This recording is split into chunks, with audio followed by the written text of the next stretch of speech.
по ходу того вашего рассказа, спасибо большое, о том, что Кришна был же там, вот это масло, которое превращалось в цветы, и то, что Хирanyакшипу не мог никак уничтожить свою, вот эта вся поддержка Бога, как иначе, да, это может быть, ну, это как бы, простите, если, может, какая-то спекуляция, я не Мгм. понимаю, вот, и еще ну, для всех, вот как распятие Христа — это жертва для всех, чтобы укреплялась вера всех, чтобы видели все, кто ожидает чуда, не просто недостаток веры, верить в то, что там Господь есть, мы ушли, мы его не видим, да. Ну вот смотрите, вот хотите чудо, да, вот вам Мгм. Спасибо большое. Спасибо большое. Я хочу спросить, а тогда вот если, допустим, Харидас Такур, вот как насчет Харидаса Такура тогда?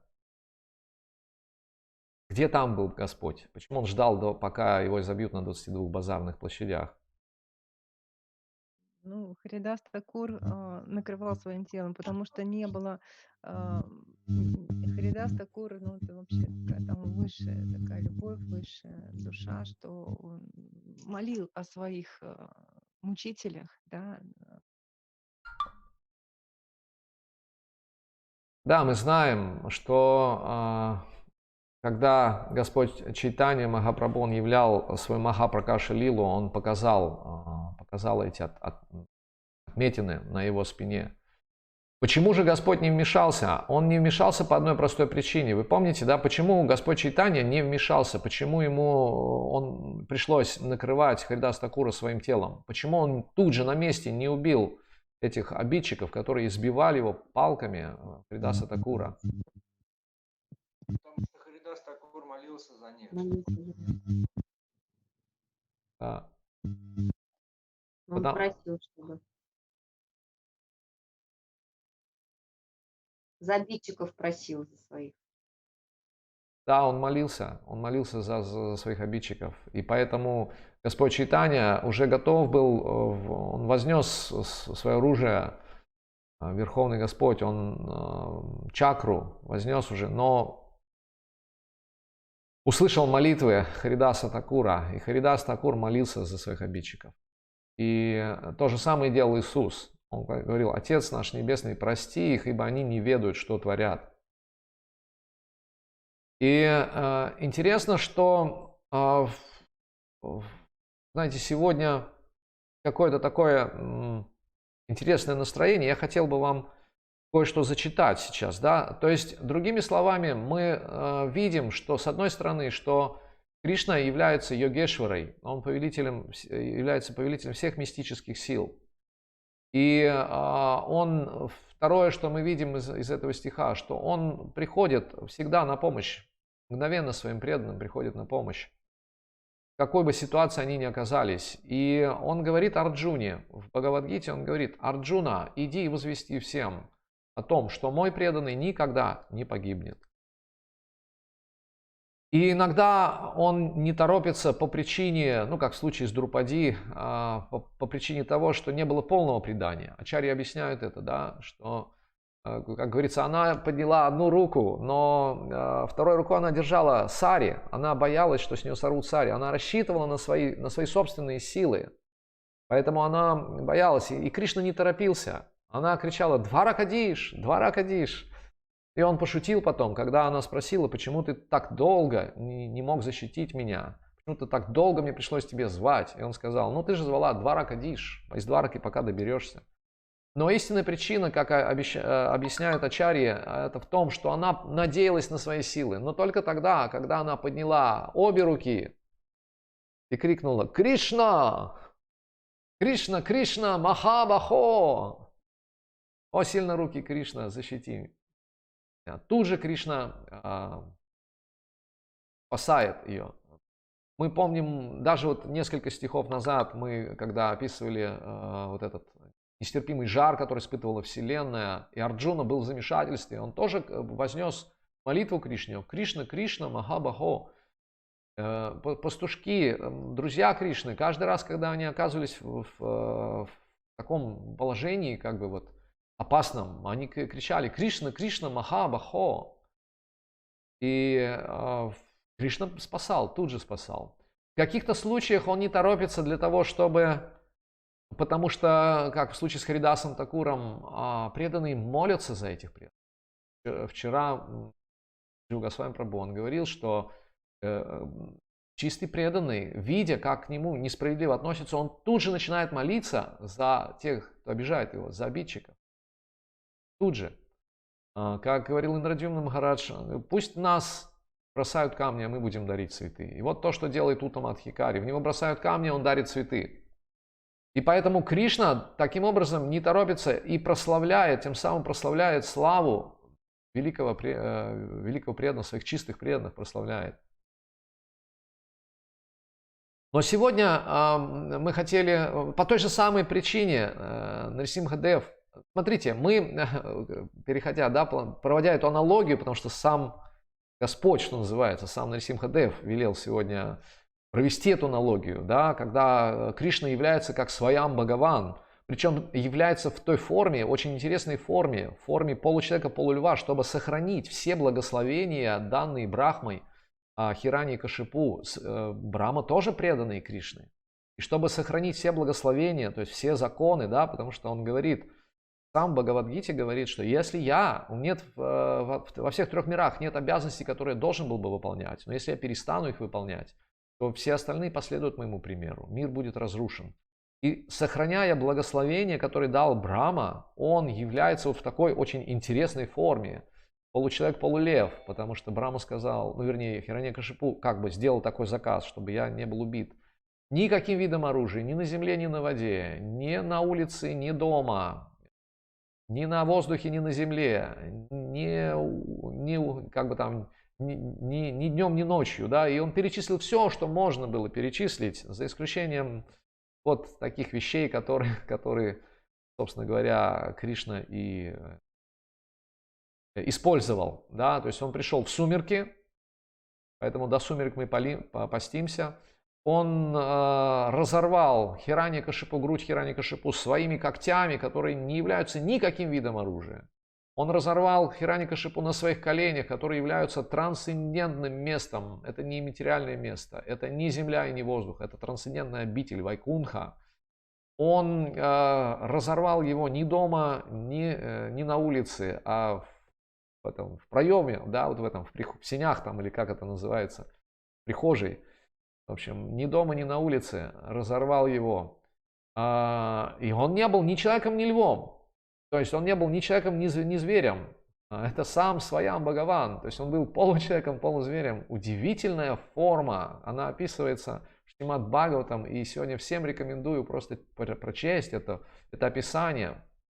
Ум очень сильно захватывает описание этого. Представляете, рык, который раздался, когда Нарисимха-дев вышел из колонны, он разнесся по всей вселенной, говорится, и пробил оболочки этой вселенной просто. Все были в таком шоке, что даже не поняли вообще, что это такое. Ну и когда уже началась битва, те полубоги, представляете, да, какой интертеймент вообще, развлечение, какая развлекуха. Полубоги, они слетелись туда, чтобы посмотреть на своих виманах, что там происходит. И Нарисимха-дев, он, говорится, касался своей гривой облаков. И когда он тряс гривой, этой серебристого цвета гривой, глаза его были налиты красным цветом, горели. Он был в гневе полностью. И когда он своей гривой вот так вот махал, то он разбрасывал, говорится, вот эти виманы по космическому пространству, просто разбрасывал, представьте, да, там слетелись как бы вот эти зеваки. Когда еще можно увидеть саму верховную личность Бога? Обычно Брахма ходит к Кширдакашаю Вишну один. Он как бы идет и говорит, так, вы здесь, а я иду туда. Да? То есть они не могут видеть Кришну, они не могут видеть Кширдакашаю Вишну. Но здесь была возможность узреть всю эту лилу. Вы представляете, что это такое? Это не 5D, не 7D, это даже вам не огромный 7-этажный экран, на котором можно смотреть 3D, 5D или еще что-то такое. Да? Нет, это просто вселенского уровня интертеймент. В какой-то момент Хираньякашипу, он вырвался из рук Нарисимха-дева, из лап, да, или как сказать, рук-лап, в общем, Нарисимха-дева. И полубоги, они замерли просто в испуге. Знаете, иногда, говорится, кошка, играя с мышкой, она может отпускать ее. И у мышки возникает такое ощущение, ну, если не победы, то, по крайней мере, такой вот ничьей. Вот. И говорится, что Хираникшипу это никоим образом, ну, не привело в чувство. С новой силой он ринулся на Бога, подобно тому, как оса просто пытается жалить льва. То есть, когда мы поем, он разорвал его как осу, просто говорится, Хираникшипу, Бакшага, да, то есть Нарисимхадев разрывает его как осу просто. И потом в качестве гирлянды или трофея такого наматывает себе вот эти внутренности на шею. И тоже такой Хираникшипу, потому что, знаете, в любой лиле, Шримад Бхагаватам, она не описывает просто красивые картинки. Мы не должны, подобно полубогам, просто слететься и посмотреть на это зрелище, на эту картиночку, да, и вдохновиться и сказать, вот смотрите наш какой Господь. Это так. И, как говорится, чтобы убить демонов, Богу не обязательно являться сюда. То есть ему достаточно использовать свою энергию. Как в случае с Махараджем Парикшитом, Кришна просто использовал свою энергию. Да? Он, проявившись как Параматма, он своей энергией просто закрыл плод в чреве Уттары. Подобно этому, превращаясь в цветы, там, это были энергии Господа. Да? То есть, когда он не смог сгореть, когда пики не смогли проткнуть его, когда яд не смог убить прохладу и так далее, когда змеи не укусили. Это все действовали энергии Господа. Но здесь он является как своям Бхагаван. И говорится, что есть несколько форм, которым, да, мы поклоняемся как своям Бхагаван в нашей традиции. Это Рама, помимо Кришны, да, это Рама, считается сам Кришна, своям Бхагаван, и форма Нарисимхадева. Сам Кришна. Именно сам.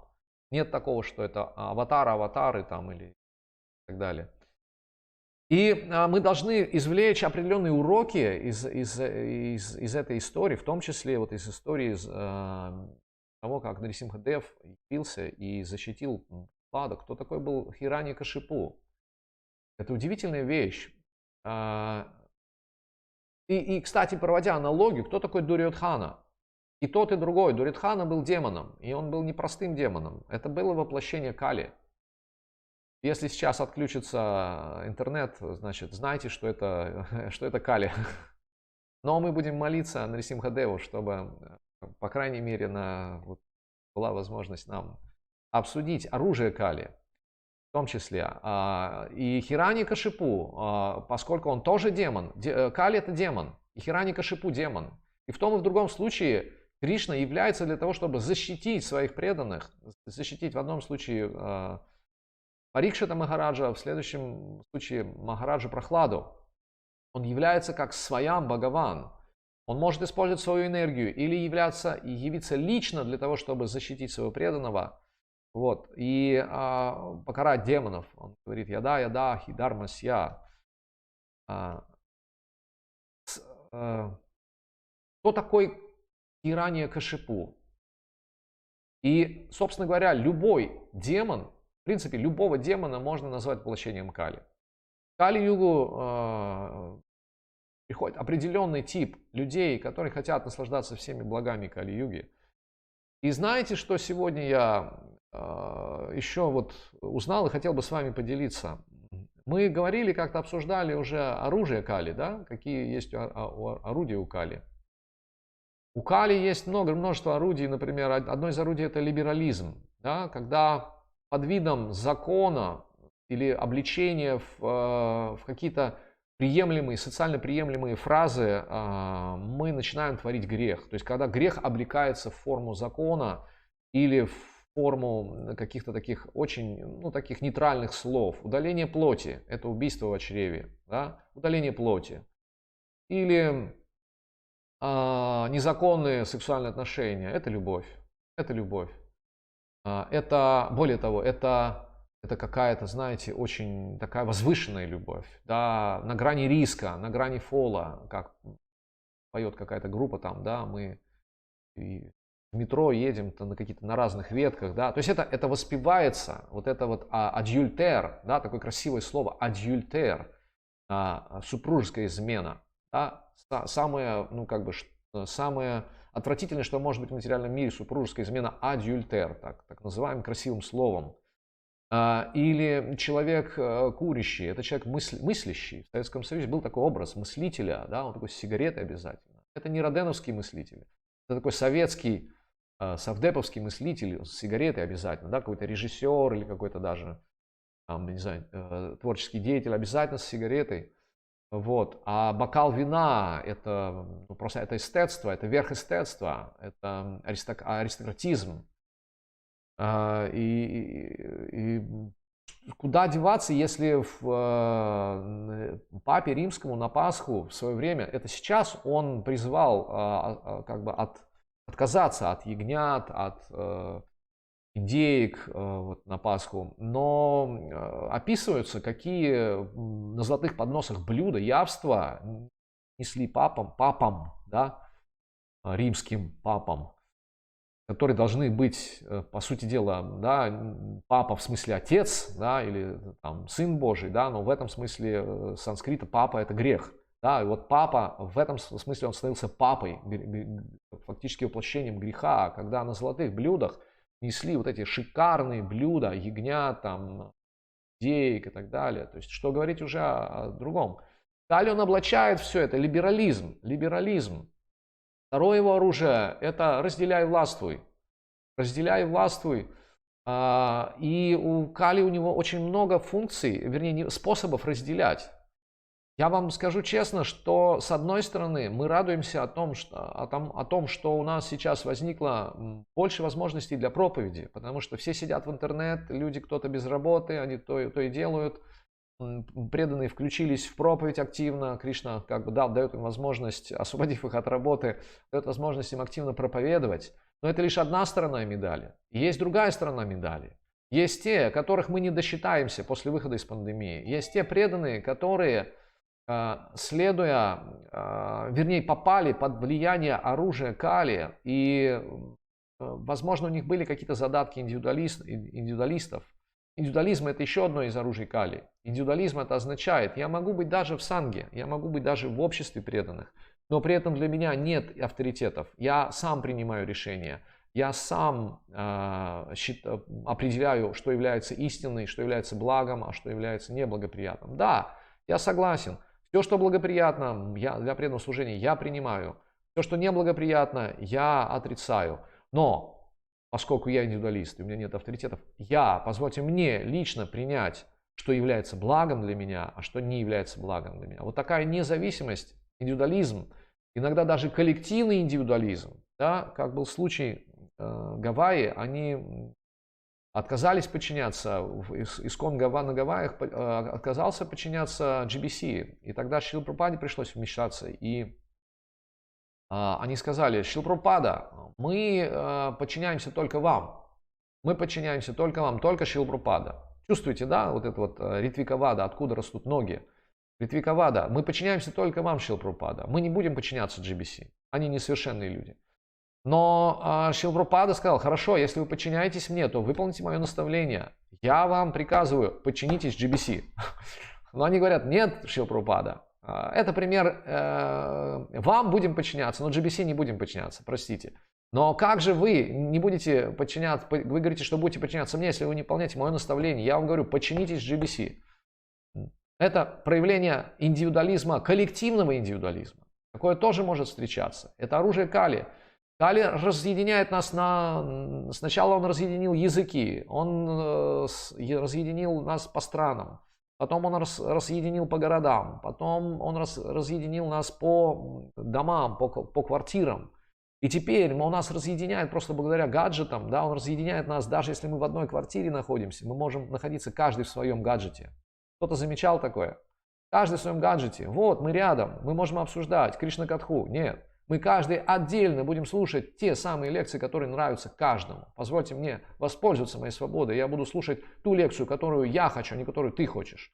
Если раньше было в домах в каждой комнате по телевизору, потому что каждый смотрел ту программу, которую он хочет, да, даже в ванной комнате у некоторых людей, я видел телевизор в ванной комнате.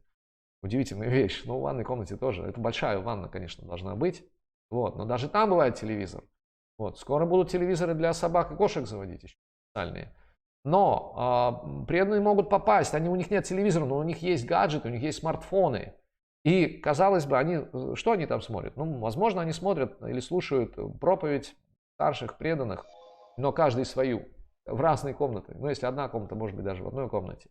Это тоже Кали. Кали разъединяет таким образом. Но мы не досчитаемся, потому что у него добавилось еще одно оружие. Это пандемия.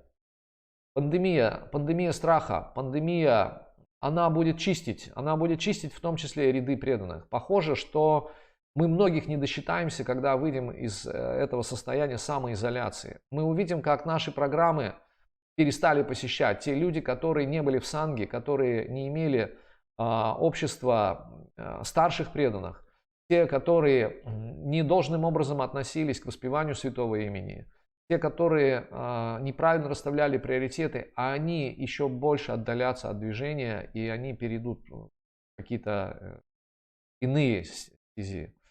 Я сегодня с ужасом узнал, что у Кали есть еще одно оружие. Мы не говорим сейчас даже про ученых. Мы говорим сейчас про каличелов, которые начинают использовать форму, всю ту же самую форму, Саттва Харам его зовут, Кали Саттва Харам. Он крадет суть, оставляет форму. Он оставляет, они очень модно сейчас, знаете, сейчас выходят фильмы с символикой, там, 108, такой, как бы, да, кришнаитской символикой. Сейчас уже ни для кого не является, ну, каким-то непонятным термином карма, реинкарнация.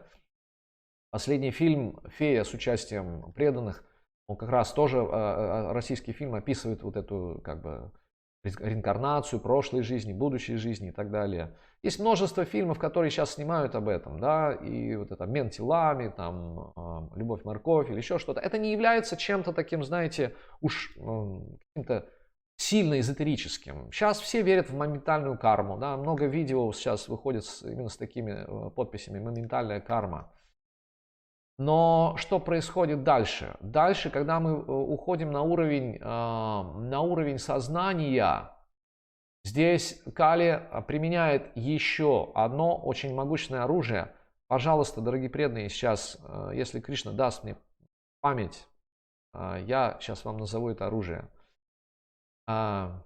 Только что я вспомнил его, опять забыл. Сегодня было такое озарение. Помолитесь Нарисимхадеву, чтобы я сейчас вспомнил об этом оружии. Это удивительное оружие, которое настолько скрытое, оно скрыто как Брамастра. Как будто Ашватхама выпускает эту Брамастру локально, очень локально. Кали начинает бить просто индивидуально.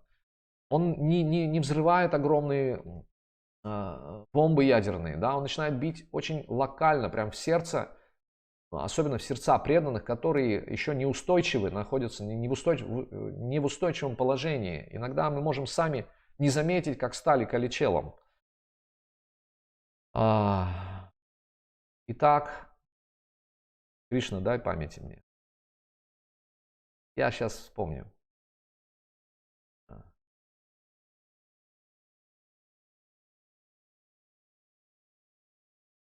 Мы говорили о Саттва Харам, о том, что он крадет суть. Но есть более тонкое оружие. Сейчас я, простите, преданный, пытаюсь вспомнить. Ваша молитва поможет, конечно. Наверное, нужно крикнуть: Кришна, Кришна, Махабахо! Кришна, Кришна, Махабахо! Защити нас от действия, от влияния Кали. С одной стороны... А что? Ну, вы еще говорили о том, что то есть сейчас это знание очень доступно людям стало, Да. что никого уже не удивить реинкарнацией, мгновенной кармой. Об этом вы говорили. Да, так, ближе, чуть-чуть назад мне нужно откатиться. Когда я начал говорить, я прекрасно это понял. И утром сегодня это было просто настолько отчетливо, видно и понятно. Я подумал, что обязательно я должен поделиться с преданными об этом сегодня. Хорошо, давайте мы пока продолжим. Я думаю, что Кришна проявится каким-то образом. Форма, он оставляет ту же самую форму, набивая ее другой начинкой. То есть, другими словами, сейчас очень много... Кришна начал пробиваться. Да, я вспомнил. Слава Нарисимхадеву. У Кали есть еще одно оружие. Вы знаете, что у каждого из нас в материальном мире, поскольку мы живем в сфере двойственности материального мира, есть свой круг забот и круг влияния. И для Кали очень важно сосредоточить человека на круге забот. То есть то, что нас заботит, но на то, что мы повлиять не можем. Дорогие преданные, это нужно очень важно отслеживать. Очень важно отслеживать. И если вы зайдете в YouTube и посмотрите самые крутые ролики, которые набирают рейтинг, вы увидите, что это в основном конспирологическая теория заговора. Теория заговора набирает все популярность, все больше и больше популярность. Я сегодня с удивлением увидел, как эта теория конспирологии вышла на уровень, фактически на уровень майявады. Она как бы смиксовалась с майявадой.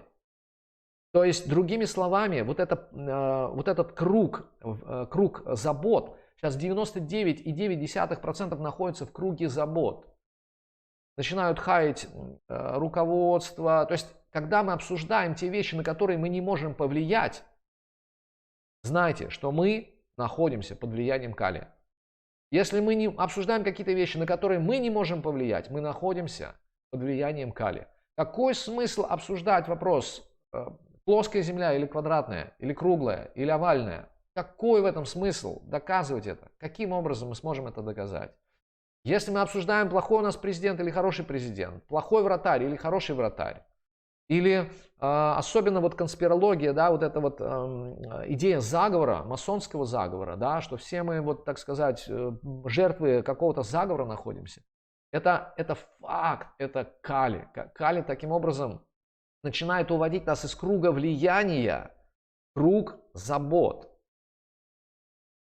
И находясь в круге забот, происходит то, что называет Вишну Шрама Эва Хикева Лам. Прабхупада часто говорит эту фразу Шрама Эва Хикева Лам. Просто напрасный труд. Просто напрасный труд. Если вам попадается ролик, который очень красиво, живописно описывает какой-то очередной заговор или открывает какую-то тайну непонятную, да, знаете, что это Кали. Знаете, что это круг не нашего влияния. Круг нашего влияния, иногда это только мы, но мы должны сосредоточиться на круге нашего влияния. Если мы видим, что не можем повлиять на родственников, не можем повлиять на руководство ИСККОН, на GBC, или там на президента храма, или повлиять на пандемию, или повлиять на правительство, или повлиять на своих собственных детей, то нужно сосредоточиться на том, на что мы можем повлиять. На свои собственные качества, на свои собственные анархии, на свое собственное сознание. Мы должны этим быть озабочены. Мы должны очень сильно защищать свое сознание от этих происков Кали. Мы должны молить Кришну, чтобы он, подобно тому, как он защитил Парикшита в чреве матери своей энергией, да, чтобы точно так же он защитил нас от Кали. Потому что Майя будет стягивать, а Кали будет вставлять палки в колеса. Иногда они работают вот в тандеме, но мы должны просить будхи у Кришны. Каким образом получить у Кришны будхи, разум? Гуридас Прабху, я знаю, что вы знаете секрет, дайте нам цитату. Дадами будхи йогам. Там. Да. Кому даст? Кому там? Кто такие там? Кому он дает будхи йогам? Тот, кто служит мне с любовью и преданностью, прити пурвакам. Да? Тот, кто служит мне с любовью и преданностью, того я наделяю разумом, Кришна говорит, будхи. Дадами будхи йогам там, чтобы вернуться ко мне. То есть, другими словами, наша защита от Кали в одном служении, преданном служении. И желательно это служение сделать непрерывным, ахайтуки, и бескорыстным. Тогда помимо защиты мы получим еще что? Мы еще получим супрасидати. Если наше служение Кришне преданным, социуму в сознании Кришны, родственникам именно в сознании Кришны. Если это наше служение с учетом нашей свадхармы, с учетом нашего знания, того, что мы можем сделать, наших способностей, и с учетом того, что мы находимся в круге влияния, нашего влияния, это наше служение. Помимо того, что оно сможет защитить нас от Кали, оно еще и сможет нам дать супрасидати. Харе Кришна, дорогие вайшнавы, может быть, какие-то вопросы, дополнения? А можно спросить? Да? Вот у меня тут такой вопрос возник. Вот когда вы говорили, что Кали нас выводит из круга влияния в круг забот, да? Мгм. Вот. Вот, но мы же должны знать какие-то законы, например. Мы сейчас вообще ничего не знаем. Вот. И по сути, если вот я выйду, допустим, а меня там остановят, а я не знаю, как сказать и что сказать. Вот. Мгм. Законы нужно изучать или это только положиться на Кришну и все? Вот просто у меня моя знакомая, она, кроме того, что она читает круги, заботится о своем внуке, там, о своем там доме, ну, в общем-то, она достаточно такая, очень много занимается, много лекций слушает, и у них есть э, ну, общение с наставницей, вот, и много чего она делает, вот, но она еще и вот немного погрузилась вот в то, чтобы изучить законы, чтобы знать, как нам действовать э, как-то вот в этом плане. Поняли? Да, спасибо большое за вопрос. Скажите, такой вопрос. Нас что смущает, что смущает нас? Вот зачем нам нужно знать законы государства, там всю конституцию, например, или весь уголовный кодекс, или там, не знаю, какую-то там конвенцию, международную конвенцию прав человека, Биль о правах. Нам для чего это? Вот скажите, для чего? Каким образом это нам поможет в преданном служении? Это не вопрос риторический, я просто хочу понять вот мотив, с каким мотивом мы должны изучать. То есть, потому что ответ на этот вопрос и да, и нет. Мы должны изучать, и не должны изучать. Вот. Если мы юрист, если мы адвокат, если мы каким-то образом, так сказать, выполняем действие, проповедь, да, например, закон Яровой мы должны знать, конечно же, Конституцию в том ее разделе, где говорится о свободах и правах религиозных обществ и так далее. Да, если мы президент храма, то мы, конечно, должны знать все законы, связанные с деятельностью проповеднической организации. Но если мы хотим знать законы, которые позволят нам ходить без маски, какой прок в этом? Какой прок в том, что если, так сказать, самоизоляцию, вернее, по факту карантина, по факту карантин, да, а внешне это изоляция, и для того, чтобы там, не платить еще какие-то вещи, и мы хотим судиться с президентом и так далее, то это шрама и вахикевалам. То есть зачем нам изучать эти законы, если мы добропорядочные граждане? Зная законы Бога, мы автоматически действуем в рамках законов государства. Мы не нарушаем законы. Разве мы не знаем элементарные вещи? Разве мы не знаем, что нельзя ехать по левой стороне? Зачем нам изучать это? То есть мы получаем права, нам нужно знать правила. Да, мы изучили их. Если мы, условно говоря, регистрируем религиозную организацию, мы должны изучить закон, да, как действовать и как нельзя действовать в этом смысле. Но если мы сосредоточены просто на своих правах, и человеческих правах, вот этих демократических свободах, и начинаем изучать закон, чтобы кому-то ткнуть, какому-нибудь полицейскому или народному дружиннику, то какой в этом смысл? Какой в этом смысл? У нас есть наши старшие, есть духовные учителя, которые сказали, как нам действовать. Как нам действовать? Они сказали, что на местах мы должны следовать наставлениям администрации городов. Все.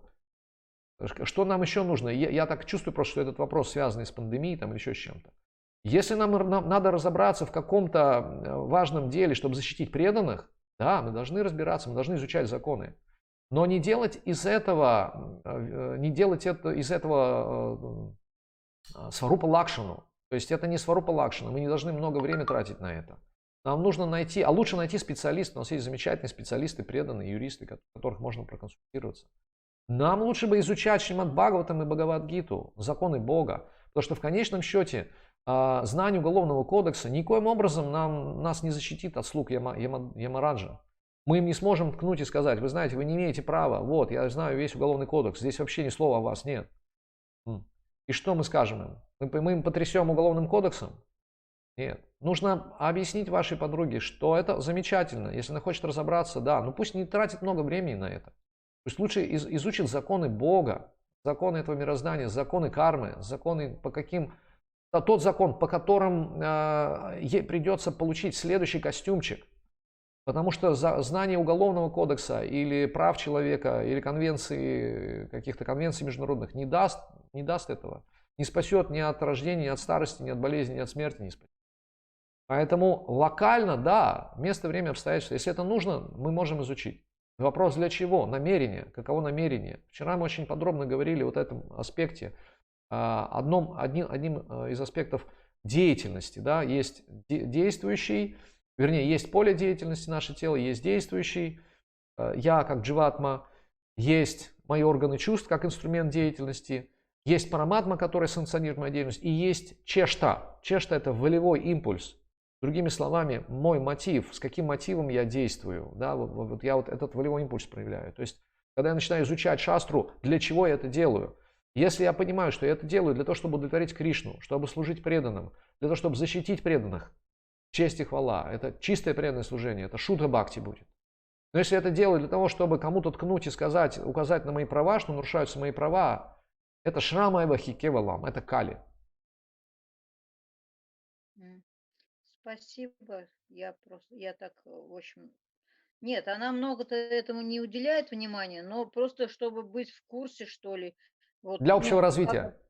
Да? как отвечать там, или если, потому что вот, допустим, А кому куда-то отвечать? выйти- Кому отвечать? Вот вопрос. Кому отвечать? Ну да, вообще-то. Вопрос, кому отвечать. Нужно подумать, что она ответит Ямараджу, если, дай бог, еще ей придется встретиться с ним. И бывает, что и с Ямараджей даже встречи не удостаивают. С Ямараджей могут преданные встретиться. Да, с Анхималами.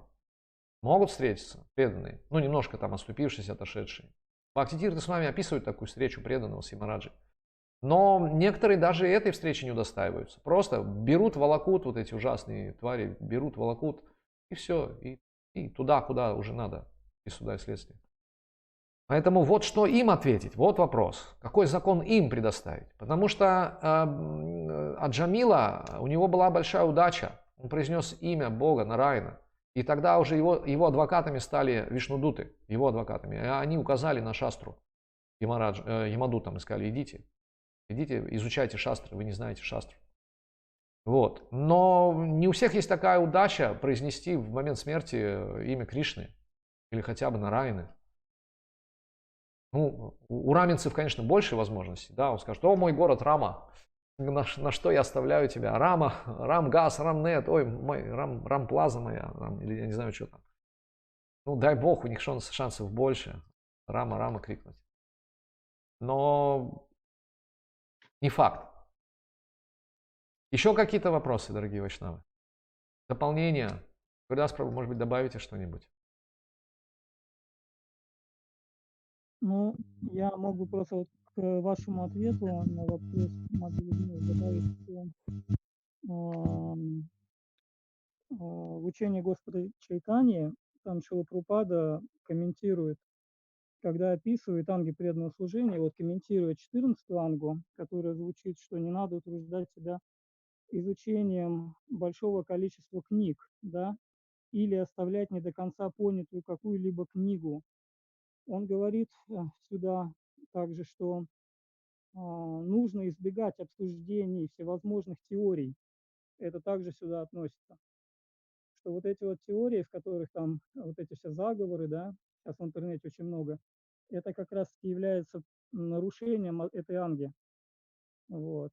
Но он там пишет, что но сюда не относится просто, если человек хочет просто узнать какие-то новости. То есть одно дело узнать какие-то новости, а другое дело погружаться в них и пытаться там как-то разобраться. То есть вот можно было бы так добавить. Да, спасибо большое. Очень, очень классное дополнение, очень важное дополнение. Спасибо. Да, здесь два участника подняли руку. Я сейчас зачитаю. Тут был вопрос, по-моему, какой-то. Сейчас, простите, я прям... Ну или давайте сначала так, очные вопросы. Кишор Прабу, давайте скажите, задайте вопрос. Спасибо, Дан Прабу, за лекцию. Я вот хотел тоже вот узнать момент. Ну вот оно, потому что это оружие Кали, оно вот, как говорится, распространяется, ну как вы какие-то аспекты, ясное дело, что за одну лекцию все, как сказать, оружие Кали не перечислить, вот, но то, какое у меня вот в плане того, что вот бывает практикуешь, а вот тоже вот, как сказать, ну вот что-то такое внутри появляется там. Ну, вот на преданных я начинаю как-то не так вот смотреть как-то отношения. Ну, то есть бывает вот, что даже делаешь вроде внешне что-то правильно, а внутри неправильное настроение развивается. И вот, то есть как вот хотел узнать себя от этого вот предостерегать, чтобы, ну, чтобы вот находиться в правильном настроении, что, потому что бывает так, что, ну, как сказать, ну, вот эта склонность, да, как сказать, начинающего преданного, то есть проецирует, да, у меня есть проблема, а я начинаю объяснять ему, слушай, исправь себе вот это, то есть у преданного может быть и не быть этой проблемы, но я вот в себе сталкиваюсь, и как вот эту склонность ума, то есть вот, мне побеждать, ну, как сказать, не знаю, сдерживать, ну, как правильно вот сформулировать, чтобы не попадать под это вот влияние, что вот, чтобы начать работать вот в себе, ну, пытаться, как сказать, на себя вот применять, потому что же, ну, вот обманывает ум, да, вот Кали через ум вот так обманывает, что ну, я начинаю думать, что оно вот, как сказать, где-то вовне, что проблема где-то вовне. И вот, может быть, как-то посоветуете, что, потому что, ну, я просто вижу, что вот я живу вот с Мадхава Прабху, у меня из каких-то таких вещей конкретно иногда вот просто на ровном месте я могу испортить отношения. Вот, и я не, как сказать, как вот предостерегаться, то есть какие меры предосторожности предпринять, чтобы избежать. Здесь есть два аспекта, вот, которые вы ну, как бы затронули. Можно отключить только микрофон, у вас фонит немножко. Извините. Да, ага. Смотрите, два аспекта. Первое, я бы сформулировал так. Каким образом можно научиться доверять преданным? Да, потому что иногда мы, вот вы сказали, смотрю на преданных как-то так вот недоверчиво, или я вижу у них какие-то вот анархии или еще что-то. Первое, как научиться доверять преданным и как обуздать в своем уме вот эту склонность, ну, либо критиковать, либо давать наставления, либо поучать, гуру Абхиман такой, да, избавиться от него. Если я правильно услышал ваш вопрос, я попытаюсь сейчас ответить на него. Правильно? Кишор. Да, правильно. Да. Что... Хорошо. Ага. Значит, однажды мой духовный брат задал вопрос своему духовному учителю Бхакти Тирти Свами. Он задал вопрос, как научиться доверять преданным. Доверять – это широкий смысл на самом деле. Как научиться доверять преданным? Потому что иногда мы не доверяем по той причине, что видим в них как раз какие-то недостатки, какие-то анархии, какие-то не очень хорошие качества. Да, нам вот с позиции нашего ума кажется, что вот, ну, не совсем я могу ему доверять или доверяться, тем более довериться. И мой духовный учитель, наш духовный учитель, да, он тогда ответил следующим образом. Долгое время этот ответ для моего духовного брата оставался непонятным. Он делился этим потом. Он сказал, что он ответил так: нужно меньше думать о себе. Я оставлю вот эту фразу нетронутой, это будет тема для размышления. Может каждый подумать, и Шодкшор Прабху, и вы в то же время тоже подумайте на эту тему. Я не буду ее сейчас расшифровывать. Это просто ответ саду, который сказал, нужно меньше, чтобы больше доверять другим, нужно меньше думать о себе. И потом как-нибудь мы сможем это еще обсудить, сейчас мы не будем в это вдаваться. Но вот иногда размышлять над словами саду очень, очень важно, размышлять. Не просто получить готовый ответ, но размышлять. И второй момент, как, да, вот мы видим что-то, видим это несовершенство, это очевидно. Знаете, бывает так, когда рупа, тело вблизи, ну как бы близко, мы можем соприкасаться с рупой, то все анархи, ну рупа это значит ум, да, то есть когда мы соприкасаемся с умом преданным, если, конечно, он будет бездыханно сидеть или лежать, или молчать, то, ну, ничего такого, да, нормально, хорошо. Но вот Кришна же стоит на алтаре молча, и все, и не вызывает никаких у нас гнева, там, злобы, какой-то там, еще чего-то. Ну, стоит, молчит и молчит, все. Захотел, я ему послужил, не захотел, все. Поэтому, если преданный молчит, то нормально, его ум не проявляется, как бы, да, ну, тело и тело. Вот. Ну, конечно, может и, в общем-то, и тело как-то немножко, да, когда мы видим, если особенно это тело такое, знаете, ну, какое-то не совсем идеальное, может быть, с точки зрения стандартов каких-то, мы начинаем говорить, о, ты, Прабху, похоже, что-то вот, ну, или на ночь ешь, или еще что-то. Даже тело может нас выбивать. Но, тем не менее, в основном тело – это ум. И вот когда мы соприкасаемся с умом, да, через ум проявляются как раз качества, то мы можем видеть, опять же, через параматму, видеть не... И потому что в нас это есть, да, в том числе, видеть какие-то анархии, какие-то несовершенства преданного. И это как раз нас как будто бы лишает доверия ему. Это, или подталкивает нас дать ему какое-то наставление. Прежде всего, здесь просто нужно следовать нескольким достаточно простым правилам. Первое. Никто не совершенен в этом материальном мире. Но если он встал на путь святости, если он встал на путь преданности, Шрила Прабхупада говорит, он уже в душе. Он уже не грязный, его нельзя назвать грязным. Второе, говорят шастры и ачарьи, что нельзя преданных обвинять, критиковать, обсуждать за их прошлые привычки. Да, какое-то время вентилятор или вот этот маховик кармы, он будет еще раскручен. Еще мы в этих программах находимся. Но поскольку мы уже в душе, нужно к этому так относиться. Да? Что говорит уже? Кришна сам говорит, апичат сударача ро. То есть даже если тот, кто совершает самые отвратительные поступки, если он не является моим преданным, если он встал на путь преданности, стоит признать его саду. Понимаете? Вот именно так мы должны относиться даже к тем, кто совершает самые отвратительные поступки. Для этого нам нужно чаще обращаться к шастре, к наставлениям Кришны, к наставлениям духовного учителя. Мы должны вспоминать это. И каждый раз, как Кришна говорит, обуздай или не обуздай, победи этого врага, вечного врага, вожделения, с помощью одухотворенного разума. Одухотворенный разум – это разум, который берет шастру, и этой шастрой бьет своему уму по башке. Он говорит, апичат сударачару, ты о чем говоришь? Отнесись к нему как к саду. Что ты вообще думаешь о себе? Или, скажем, и таким образом вот 100 ударов своему уму башмаком, как говорил Бхактисиданта Сарасвати Такур. Но есть более мягкий такой щадящий вариант.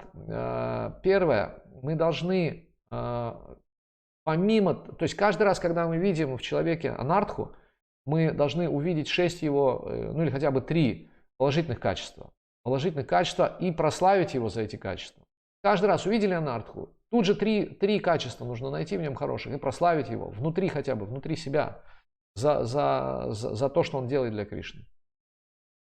Если мы видим, что он даже пальцем пошевелил для Кришны, это означает, что для Кришны это самый дорогой слуга. И Кришна говорит, что так как вы относитесь, вернее, к самому незначительному преданному, так вы относитесь ко мне. Кришна говорит это, да? Так как вы относитесь к самому незначительному преданному, вы так относитесь ко мне. Апичат сударачару. И это вот другой момент. Дальше нужно понять, что такое Вайшнава Сева. Мы говорим Вайшнава Сева. Без Вайшнава Севы не будет Намы Ручи. Без Намы Ручи мы не разовьем Дживадою. Дживадой – это проявление премы в этом материальном мире. И без Вайшнава Сева, мы должны понять, что такое Вайшнава Сева. Иногда мы, совершая Вайшнава Севу, ведем себя как будто бы совершаем Дживадою или Дживадаю. Дживадая – это служение тем же существам, которые, ну, как бы их называют невинными, да, может быть, но они не в сознании Кришны. Это не преданные, их еще нельзя назвать вайшнавами. Вайшнава сева – это служение старшим. Это служение старшим. А джива-дая – это служение младшим. Так вайшнав, он всегда себя считает кем? Дасой, дасой, дасой, дасой, анудасой. Таков разум должен быть наш. Разум должен быть очень крепким, одухотворенным. Он должен быть с шастрой, связан с шастрой. Он говорит, я даса, даса, даса, анудаса, говорит Господь. Я не вайши, не шудра. Откуда у меня этот гуру Абхиман? Какой я гуру? Кто я такой, чтобы давать наставление кому-то? Поэтому мы должны быть очень снисходительны к ошибкам других. Очень снисходительны к ошибкам других, к их нежелательным качествам, к их анартхам, с одной стороны. Но с другой стороны должны быть безумно просто благодарны за то служение, которое они делают, даже если они пошевелили пальцем для Кришны. Огромное. И вот эти два чувства, снисходительность и благодарность, позволят нам находиться в состоянии, когда мы находимся в круге влияния. Мы не начнем давать советы, когда нас не просят об этом. Мы будем прославлять преданного за их служение и не обращать внимания на их анархи, потому что киньте, как сказал Иисус, киньте в нее камень, кто без греха. Киньте в нее камень. Все разошлись. Даже иудеи, которые только что хотели закидать проститутку камнями, разошлись. Просто у них хватило разума. Что же говорить о преданных, которые знают шастру, знают наставления Бхагавад-гиты и Шримад-Бхагаватам. Меньше думать о себе. Тогда автоматически мы начнем думать о ком больше? О Кришне и преданных. О Кришне и преданных. И думать именно таким образом. Именно таким образом. Как мы сказали, да, с большой нисходительностью относиться к преданным, которые совершают ошибки. И с большой благодарностью прославлять их за то, что они делают для Кришны.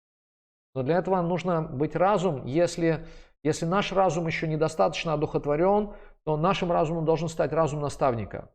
Наставника, духовного учителя, неважно. Со всякой проблемой мы должны тут же обратиться к наставнику, старшему. Если нет наставника рядом, к старшему. Я вам приведу простой пример.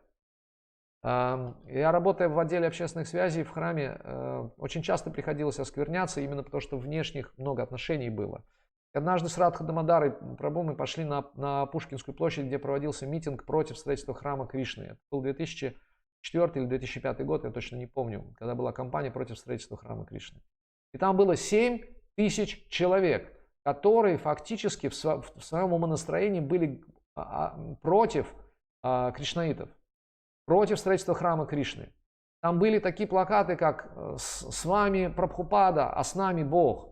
Там были очень оскорбительные вещи. И лектора, то есть не лектора, а выступающие, митингующие, они говорили те вещи, которые фактически являлись вайшнава-апарадхой.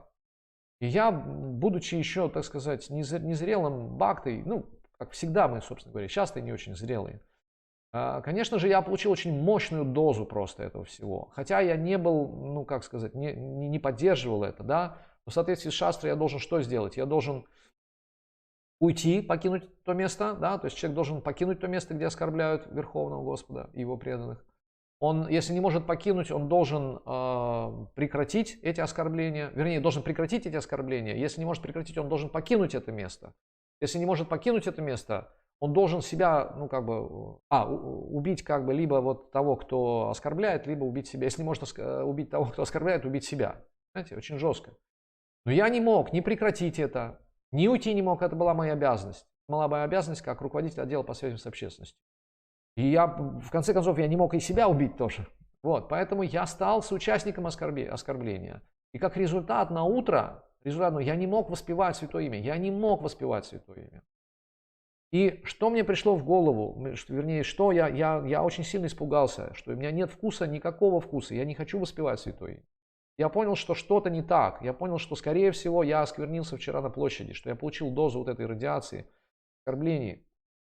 И мне хватило разума схватить себя за шкирку и отправить, поехать на лекцию в храм.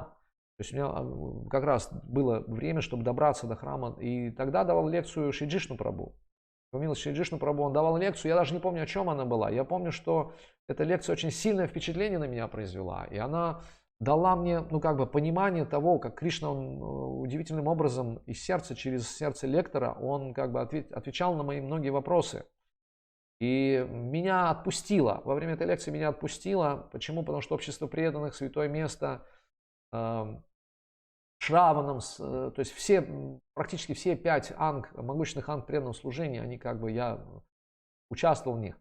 После лекции я подошел к Шри Джишну Прабhu и спросил, что мне делать. Вот такая ситуация. По долгу службы я должен участвовать в таких мероприятиях, но результатом этого происходит то, что я теряю всякий интерес к преданному служению и вообще к воспеванию даже святого имени.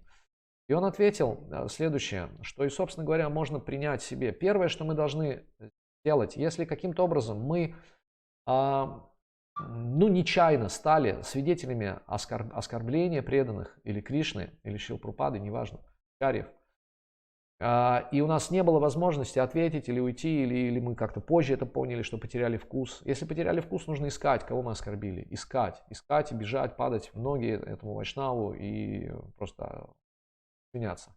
Поэтому Шри Джишну Прабhu сказал, что первое, что нужно сделать в таком случае, это принести свои поклоны и свои извинения Шриле Прабхупаде, что волей-неволей я стал, ну, как бы свидетелем оскорблений и ничего с этим не сделал. Первое, что извиниться перед Шрилой Прабхупадой. Второе, найти в шастрах, да, найти в шастрах опровержение тем вот, ну, как бы постулатам или тем вот вещам, которые зародили сомнения или вот, несли аппаратху в мое сердце. То есть, но если разум как бы не силен, если сам человек не силен в шастрах, он должен обратиться к саду, он должен обратиться к старшим. И вот мое обращение к старшему, оно как раз помогло мне нейтрализовать вот эти, ну, как бы агьята последствия, неосознанные последствия агьята аппаратху, да, эту неосознанную аппаратху оскорбления. Вот, поэтому вот это очень важно. Если наш разум еще не одухотворен, то мы можем оказаться в положении уязвимым. Нам нужно иметь тогда защиту от старших. Нам нужно, чтобы нашим разумом стал кто-то из старших, наставник. То есть так и должно быть. Так работает парампара. Гуру парампара – это разум, разум, разум, разум. Будхи. Маджи Наталья Чухнина, пожалуйста, подняли руку, простите. Конечно, спасибо вам большое. Простите, меня периодически выбивает. Я надеюсь, что смогу задать вопрос. Мне, вернее, ну, как совет или ответ нужен. По кругу влияний и в этом, ну, как бы, Немножко неустойчивая, действительно. недопонимание. Ага. Да. Так слышно? Да, Слышно, да? еще раз можете? Да, супруг долгое время, да, круг влияния, круг Маша, заботы. Наталья, попробуйте отключить видео, может быть, по звук лучше будет. Нет, наоборот, вот сейчас видео включили, по-моему, стало лучше слышно. Звук пропадает, да, картинка зависает. Может быть, вы напишите тогда, или это долгий вопрос?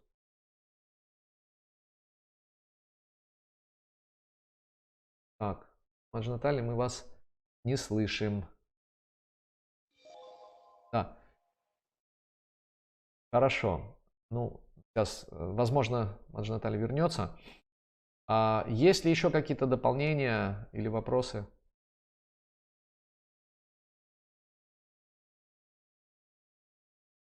Таким образом, пока... вот Маджи Наталья вернулась, нет?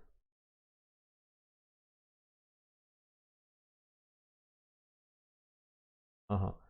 Да. Маджи Наталья, у вас сейчас микрофон отключен. Можете ли вы попробовать еще раз задать ваш вопрос? Загрузилась? Да, ага. Сейчас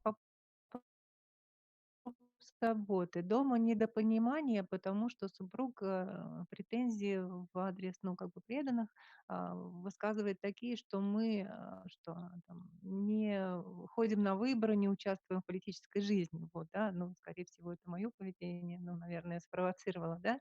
Вот, и пытаюсь объяснить, что, ну, смотри, многие десятки лет мы ходили, что на это влияло, да, что из этого получилось, как бы. Вот все мои как бы попытки это, ну, не ходить, продолжать, да, чувствую, что у него вызывает раздражение. И вот сейчас уже стала думать о том, думаю, ну, может быть, сходить, чтобы успокоить. С другой стороны, вроде это и вот эта уступка, она может какой-то откат дать. Ну, Мгм. Пропал звук у вас почему-то? Не слышно пока. Но вопрос, в принципе, понятен. Если еще есть какая-то вторая часть вопроса. Нет. Вопрос понятен. Хорошо. Ну, я не знаю, что такого? То есть это не является нарушением четвертого регулирования, ну, какого-то любого принципа не ходить на выборы. То есть мы преданные проявляют свою социальную активность. То есть все проблемы возникают из-за того, что кто-то, то есть из-за того, что мы такие как бы реально становимся асоциальными, нас и, в общем-то, из-за этого считают асоциальными. Мне одна журналистка однажды сказала, говорит, ну да, вы не секта, конечно же, вы не секта. Но скажите честно вот вообще, а какая от вас польза социуму? Вот. И мы сейчас много говорим о социализации, и как мы будем проповедовать людям, если мы асоциальны? Каким образом? Ну, какой пример мы дадим социуму? Вот вопрос. Вы знаете, у меня такой совет вам, скажите своему супругу, скажите, дорогой, а если я начну голосовать, ты изменишь свое отношение к преданным? Если он скажет изменю, идите и голосуйте. Голосуйте хоть за всех сразу. Вот и все. То есть в этом нет ничего. То есть мы не участвуем в политике, но иногда даже как служение преданные ученики Шрилы Прабхупады делали это, баллотировались там в депутаты или еще куда-то. Да, мы говорим, нас не интересует политика в смысле, да, ну в том смысле, кто там будет президентом, еще чем-то и так далее. Но с другой стороны, мы не должны остановиться как бы политичными, социальными. Мы же в обществе живем. Если кого-то это смущает, ну, идите, почему нет? Если, ну, например, для вас это не принципиально, я не знаю, ну, почему бы не ходить и не проголосовать. Таким образом, мы и гражданскую позицию свою проявим тоже. Другое дело, что мы активно не призываем за кого-то голосовать. Мы активно как бы не участвуем в каких-то избирательных кампаниях, потому что мы не считаем это какой-то ценностью серьезной. Да? Если нам не поручают духовный учитель это, да, баллотируйся, иди баллотируйся. Вот. Но, как правило, это может, ну, как бы, может сожрать так, да, то есть не каждый готов вот такое служение выполнять ответ. Поэтому, но ничего плохого в том нет, чтобы пойти проголосовать. Вдруг ваш супруг изменит мнение бедных. Вы скажите ему, ну, на самом деле это не одна, некоторые голосуют. Ну, я, например, не голосую, потому что мне лень просто. Ну, так бы я вот, если надо, я пойду и проголосую. Нет. Вот. А это я как-то ответила, или там другая часть еще вопроса была? нет, спасибо. Это я просто по собственному опыту как-то внутри себя вот А. хочется мне этого делать. Да, ну я поняла, да, Надо, спасибо. надо понять, Спасибо. почему вы не хотите это делать. Вот вопрос. Надо понять, почему вы не хотите это делать. Потому что если это относительная вещь, не абсолютная, то относительной вещью можно пожертвовать ради отношений, можно любой относительной вещью. Любой относительной истиной можно пожертвовать ради отношений. Сознание Кришны приходит через отношения, понимаете? Через отношения.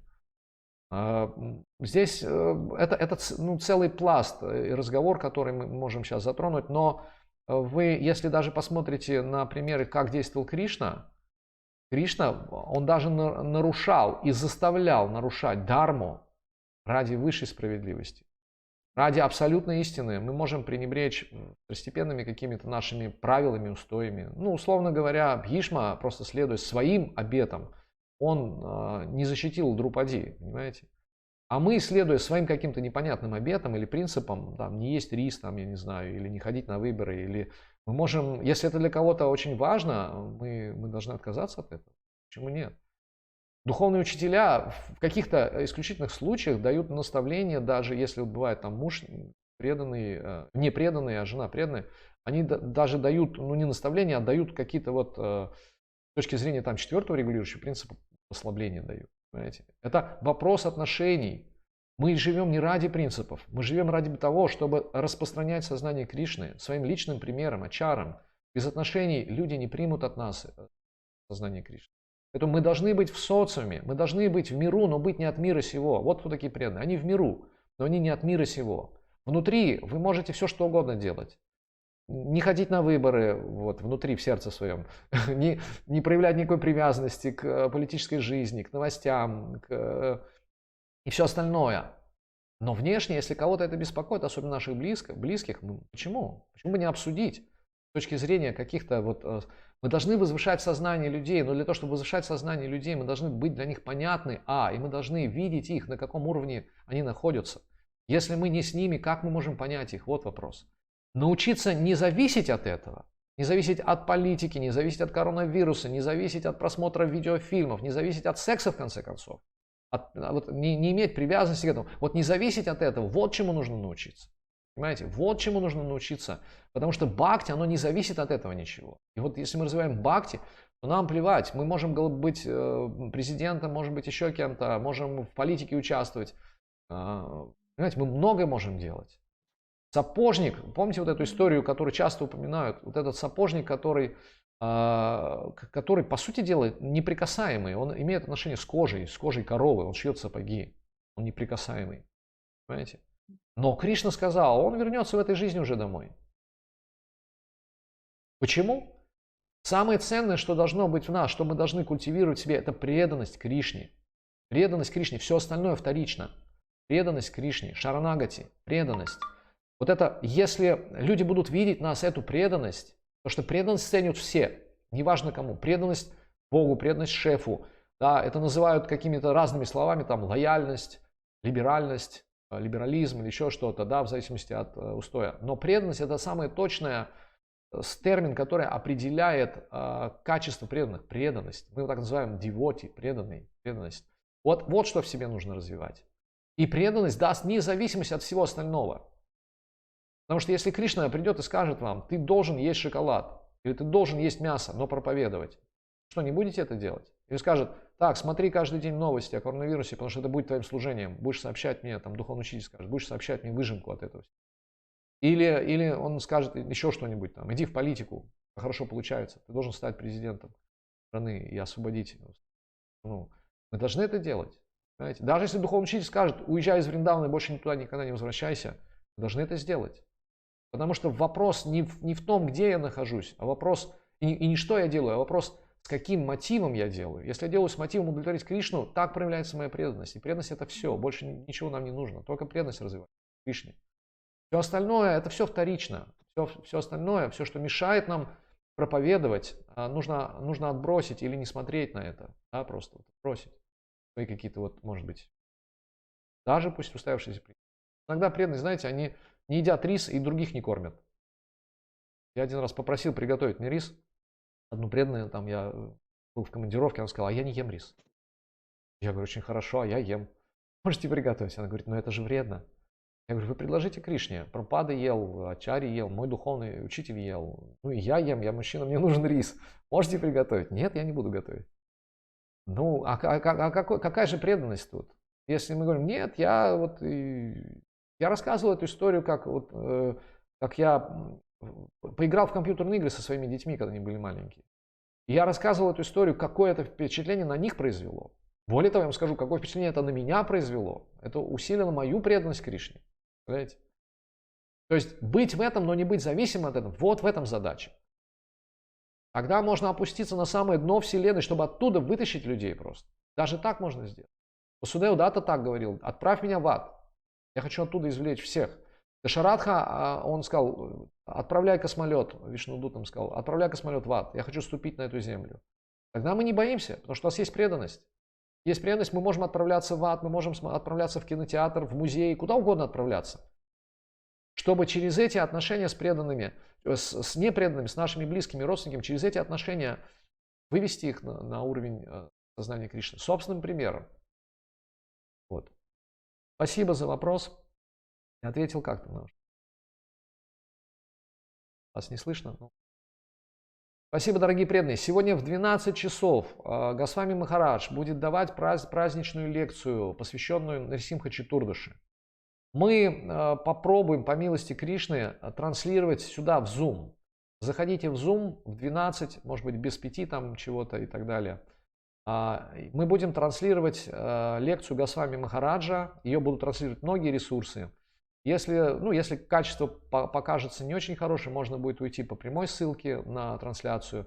Но если качество будет достойным, будет неплохо, если мы будем видеть друг друга, вернее, Госвами Махараджа в окружении друг друга, как будто бы он пришел к нам в Ятру и дает катху, Нарисимха катху.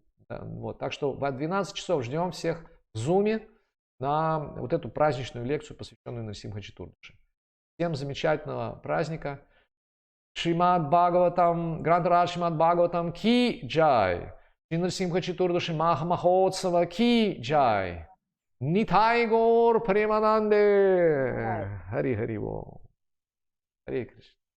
Харибол.